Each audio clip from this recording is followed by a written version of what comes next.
The love story of Elias and Martha did not begin in the grand, sweeping vistas of the mountains, but it was destined to end there, wrapped in the quiet dignity of the mist. To understand the tragedy of his disappearance, you must first understand the silence that lived between them. It was not the empty silence of strangers, but the rich, comfortable silence of two souls who had memorized the rhythm of each other's breathing.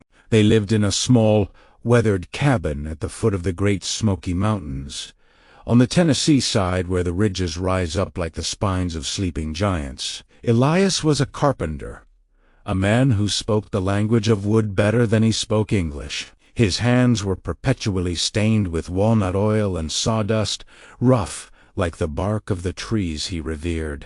Martha was the softness to his rough edges, a woman who canned peaches in the summer and quilted through the long, gray winters. For 40 years. Their routine was as predictable as the sunrise over Clingman's dome.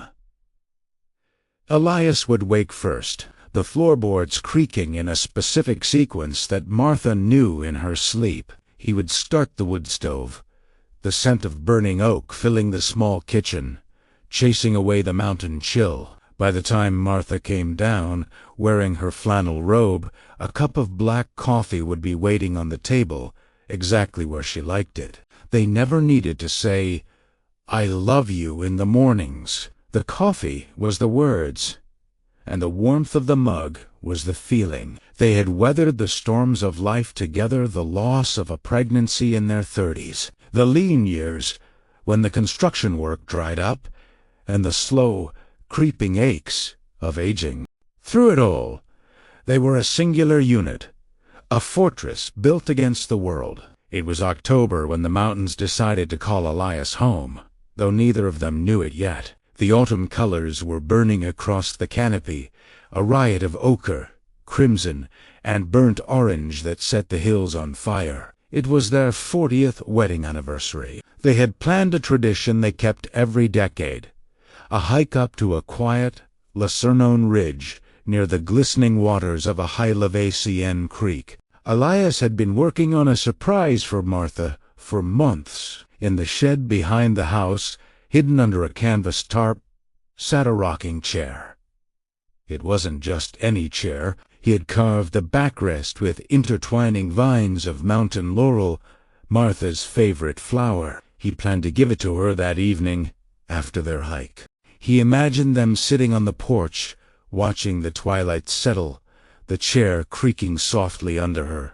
The morning of the hike was crisp, the air tasting of dried leaves and damp earth. Elias seemed distracted as he laced up his boots. He rubbed his left temple, a gesture he often made when he was thinking hard about a joinery problem. Martha asked him if he felt all right, her hand resting gently on his shoulder. He smiled, that rare, crinkling smile that made his blue eyes shine, and told her he was just thinking about how lucky he was. They drove the old truck up the winding access road, the tires crunching over gravel. The higher they climbed, the more the world fell away. The cell service vanished, the radio static took over, and eventually there was only the sound of the engine and the wind. They parked at a desolate trailhead, one that wasn't marked on the tourist maps. This was their place.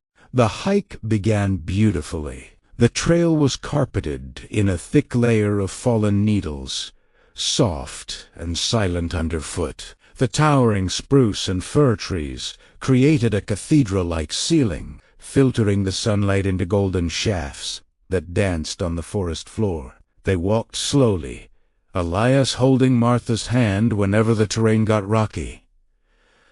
They didn't speak much. They simply breathed in the sharp, clean air of the Appalachians. About 2 miles in, the atmosphere began to shift. The Smokies are named for the vapor that rises from the vegetation, a biological exhalation that can turn a clear day into a wall of white in minutes. A heavy fog began to roll down from the peaks, thick and cool. It wasn't threatening at first, just a soft blanket wrapping around the trees. muting the colors of the autumn leaves. Elias stopped. He pointed toward a dense thicket of rhododendrons off the main path. He told Martha he thought he saw a cluster of rare fungi, a specific type she used to dye her wool. He asked her to wait on the flat rock by the trail while he went to check. It was a matter of 50 yards, perhaps less. Martha hesitated, looking at the thickening mist, but Elias squeezed her hand and winked. 2 minutes, he promised. Martha watched his red flannel shirt disappear into the green and gray tangle of the woods. She sat on the cold stone, pulling her jacket tighter around her neck. She listened to the snapping of twigs as he moved away. She checked her watch. It was 2:14 p.m. She looked at the canopy, watching the gray sky descend lower, swallowing the tops of the pines. 5 minutes passed. Then 10. The silence of the woods changed. It was no longer the peaceful silence of their home. It was a heavy, oppressive stillness. The birds had stopped singing. The wind had died down. It was as if the mountain was holding its breath. Martha stood up, her heart beginning a slow, anxious thumping in her chest. She called out his name. Elias. Her voice sounded small, swallowed instantly by the vastness of the hollow. There was no answer. She walked to the edge of the path where he had entered the brush. The fog was now so dense she could barely see her own boots. Elias, stop playing around. It's getting cold, she yelled, trying to keep the tremor out of her voice. She strained her ears, desperate for the sound of a breaking branch. A cough, anything, nothing but the dripping of condensation from the leaves. Panic, cold and sharp, began to prick at her skin. She took a few steps into the brush, but the terrain dropped off sharply into a ravine she hadn't seen from the road. She scrambled back, terrified of losing her footing. She realized, with a jolt of horror, that she couldn't see the main trail anymore. The world had become a uniform, swirling gray. She stayed put, remembering the rule they had always told their grandchildren. If you get lost, stay where you are. She screamed his name until her throat was raw. She blew the emergency whistle attached to her backpack, the shrill sound cutting through the mist, echoing off the invisible canyon walls. But the echoes were the only things that answered her. Elias was gone. As the light began to fade, turning the gray mist into a suffocating black, Martha's fear turned into a different kind of agony. She wasn't afraid for herself. She was afraid of the cold touching Elias. He had left his jacket on the rock next to her backpack because the climb had made him warm. He was out there in just his flannel shirt, and the temperature was dropping rapidly toward freezing.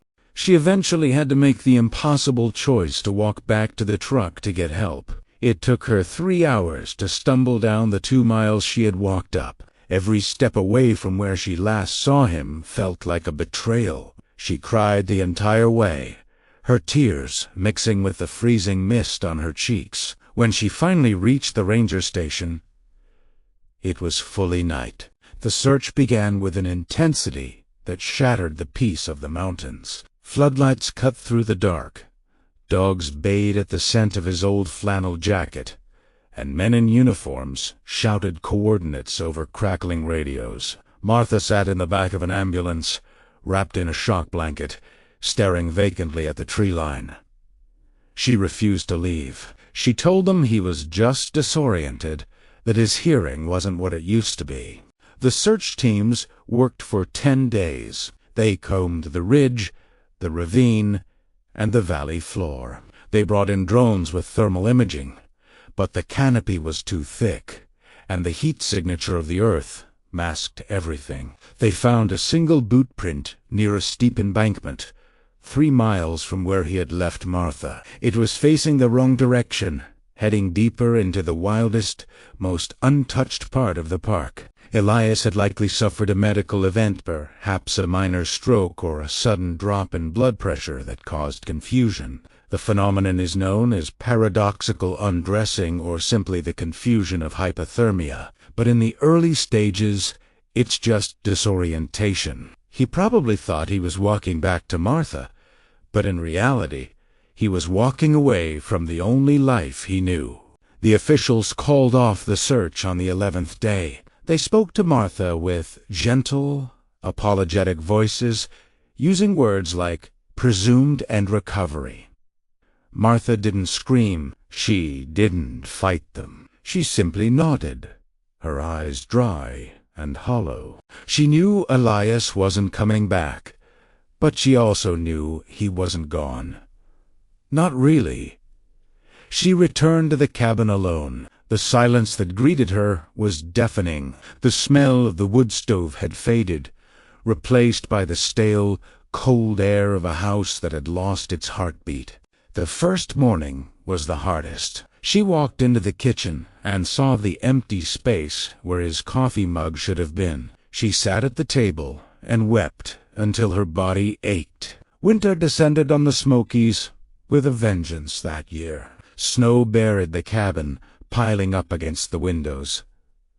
Martha didn't leave. She spent her days in the workshop, running her hands over his tools. She found the rocking chair under the tarp. It was finished, except for one armrest that still needed sanding. She sat in it, surrounded by the smell of cedar tobacco and old wool. She began to talk to him. She would narrate her day as she moved through the empty house. "I'm making stew today.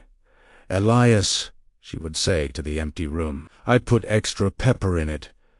Just how you like." It wasn't madness. It was survival. It was the only way she could keep the thread of their connection from snapping entirely. She kept the porch light on every single night, a beacon for a traveler who would never crest the hill. The community tried to help. Neighbors brought casseroles and chopped wood for her, looking at her with pity in their eyes. They whispered about the widow of the woods, the woman who refused to have a funeral. But they didn't understand a funeral is for the dead. Elias wasn't dead to her. He was just ... missing. He was suspended in the mist, waiting. Spring eventually broke the back of winter. The snow melted into rushing creeks, and the wildflowers began to push through the thawing earth. It was in May, 7 months after he vanished, that a group of backcountry hikers went off-trail to find a water source. They were miles away from the original search zone, in a dense grove of hemlocks that blocked out the sky. They found him sitting. He wasn't lying down. He was sitting at the base of a massive, ancient hemlock tree, his back resting against the bark. The forest had begun to reclaim him, leaves and moss covering his legs, but he looked peaceful. He wasn't curled in a ball of agony. He was looking out over the valley, toward the direction of their cabin. When the rangers brought the news to Martha, she didn't collapse.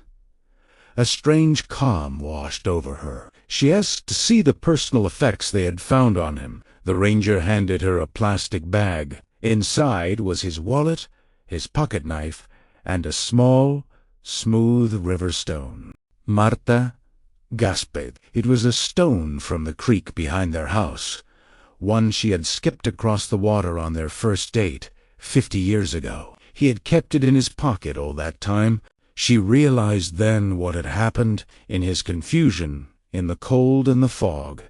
He hadn't been afraid. He had sat down to rest, perhaps thinking he was just waiting for her to catch up. He had held on to that stone, a tactile memory of their beginning, as he faced his end.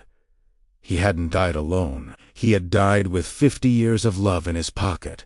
Martha finally held the funeral. It was small, just family and close friends, held in the garden he had built for her. They buried him not in the cemetery, but on the edge of the property, overlooking the mountains he loved and feared. She had the rocking chair moved to the porch, the one armrest still slightly rough, unfinished. Yet espaced, as they always do. Martha grew older, her movements slower, but she never stopped hiking. She never went back to that specific trail, but she walked the lower paths, talking to the trees. She knew the mountains had taken him, stolen his body, but they had failed to take the thing that mattered most. The locals say that if you hike near that ridge when the autumn mist is thick, you can sometimes smell the faint scent of pipe tobacco and cedar sawdust. They say it's not a ghost, but a memory imprinted on the land itself, a memory of a love so strong that even the vast, hungry wilderness couldn't digest it. Martha passed away peacefully in her sleep 10 years later. Her family found her in the morning, lying in the bed she had shared with him. On the nightstand, next to her glasses, was the smooth river stone. She had held it every night since he was found. They buried her next to him, and finally, the silence in the cabin was complete. The house stands empty now, slowly being reclaimed by the forest. The vines of mountain laurel are creeping up the porch, wrapping around the unfinished rocking chair. But to anyone who knows the story, the cabin isn't empty. It is filled to the brim with a love that outlasted the winter, outlasted the search, and outlasted death itself.